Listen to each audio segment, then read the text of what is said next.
Hey everybody, so this is a short video for a trip I took during Thanksgiving. It was to Northern California and I've been in this area before.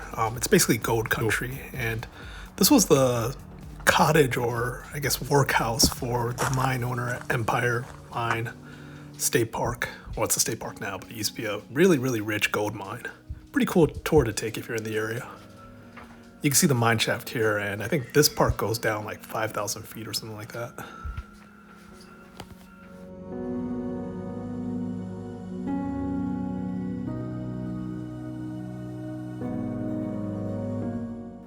So, other than gold, this area is actually known for rice growing. I think most of the rice in the United States comes from this area. And if you go there early in the morning, it's kind of trippy. You see fog right at the level of the grass. So nothing wakes you up better than going on a jet boat at 40-degree weather.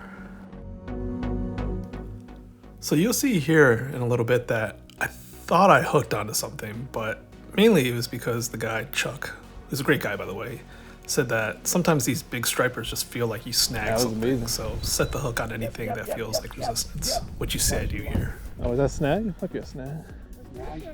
Yeah. Shit. So you're not going to see too many more casting clips after this one, mainly because you cast a million times and it's a low probability game. So I just didn't bother filming until I got on a fish. This wasn't even my fish, so you get to see a third person point of view here, which is pretty unique for my videos. Okay, let it go around the motors on. That is part of fishing the river is there's a million trees in the water, so you can see Chuck here trying to avoid trees and try to maneuver the boat away from them so that this fish doesn't swim under it. And you're gonna see that this was actually a pretty sizable fish.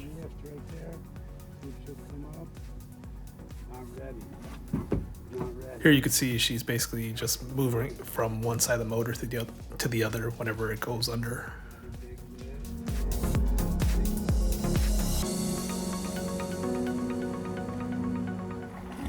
And this, I think, was the first time it surfaced after the initial hookup. We saw it the first run and knew it was a big fish, but after that it just went straight down.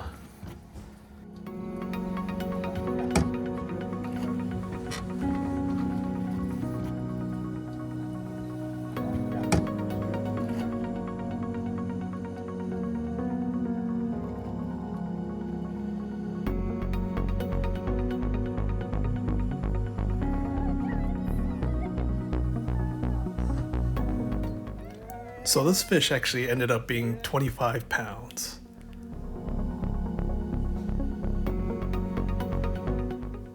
Not gonna lie, I was pretty jelly after this point, but still pretty happy that she caught it. Not yet. When it starts swimming on its own. So one thing we kept on seeing were these floating spider webs with no spiders on it. And it was kind of creepy, to be honest, because I'm not a big fan of spiders. Anyways, this is my fish, and you're gonna see right away after the hookup that I just start stripping like mad, and that's because it just starts swimming straight at me.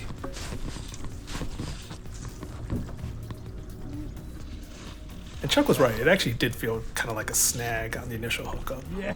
But it did start moving pretty fast, so you knew it was a fish.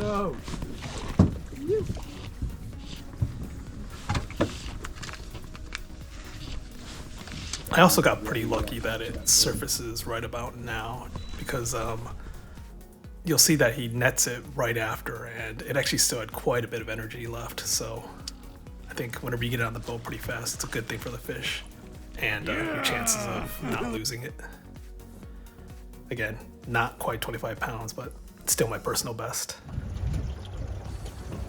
So that was the only fish of the day for me, and to be honest, I was still pretty stoked because coming in, I knew that this was going to be a low numbers game, and you're here looking for the big one. I didn't get the biggest, but I still got one I was pretty happy with. Anyways, thanks for watching, and hopefully I do another trip pretty soon. Thanks.